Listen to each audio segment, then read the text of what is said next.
Jadi, perkara ini dilihat sebagai ingin memerangkap Rafizi Ramli untuk dibawa ke kancah yang besar. Tapi, impak dia sebenarnya bukan kepada Rafizi Ramli.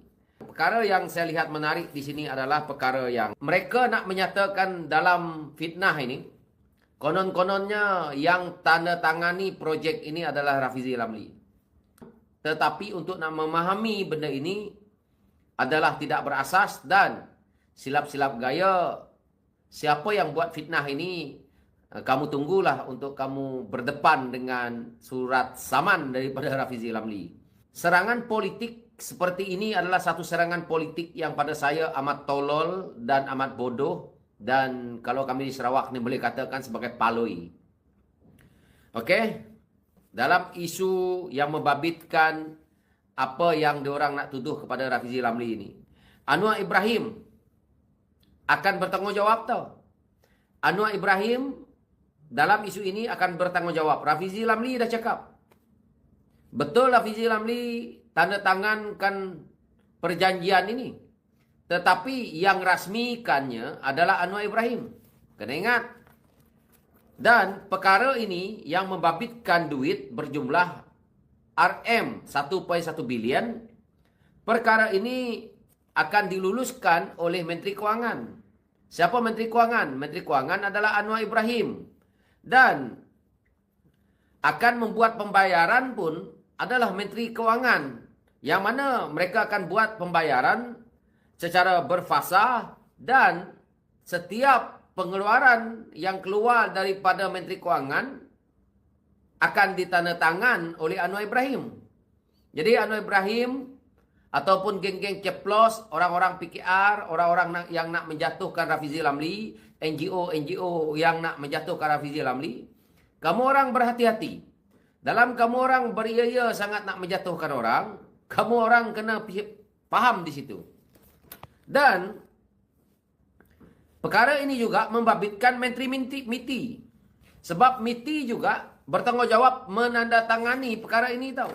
Saya baca kronologi yang ada di sini ya. Syarikat yang konon dikatakan telah pun merasuah. Yang kononnya merasuah Rafizi Ramli ini adalah syarikat yang bernama Am Holding. Syarikat Am Holding ini adalah syarikat reka bentuk semikonduktor dan perisian daripada UK. Perjanjian antara kerajaan Malaysia dan Am Holding untuk mengembangkan chip kecerdasan buatan, iaitu AI. Jadi, kalau contohnya saya jadi Menteri MITI, benda ini adalah melibatkan kerajaan, melibatkan, betul saya nak kena luluskan. Tetapi, saya tidak ada kena-mengena dengan duit 1 sen pun tahu. Sebab, apabila saya dah selesai tanda tangan, ataupun tak payahlah kita direct kepada Rafizi. Apabila Rafizi Ramli dah selesai tanda tangan perjanjian dan akhirnya apa terjadi? Rafizi Ramli telah pun letak jawatan. Siapa yang urus? Anwar Ibrahim. Siapa Menteri Kewangan? Anwar Ibrahim. Siapa Menteri MITI waktu itu? Tengku Zabrul juga akan bertanggungjawab. Jadi dia akan menjadi isu hangat tahu. Dia akan menjadi isu besar. Sebab apa? Sebab konon-kononnya kementerian yang diterajui oleh bekas Menteri Ekonomi iaitu Rafizi Ramli itu adalah kementerian yang menandatangani. Tetapi yang keluar duit bukan Rafizi. Jadi kes ini berjumlah 1.1 bilion. Maka dia akan menjadi isu besar di Malaysia. Tetapi Am Holding yang konon-kononnya dikatakan telah pun menyogok Rafizi Ramli itu akan saman kerajaan Malaysia, akan saman Anwar Ibrahim, akan saman SPRM dan beberapa individu lain juga akan disaman.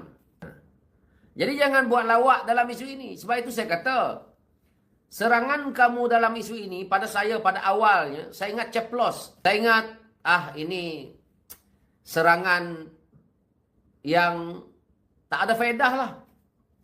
Tapi NGO yang buat laporan polis ini, yang meluru buat laporan polis itu adalah kerja bodoh. Sebab kamu benci dengan Rafizi Lamli kerana menekan Anwar Ibrahim, aku tak tahu. NGO ini sepatutnya disemak. Akaun NGO ni.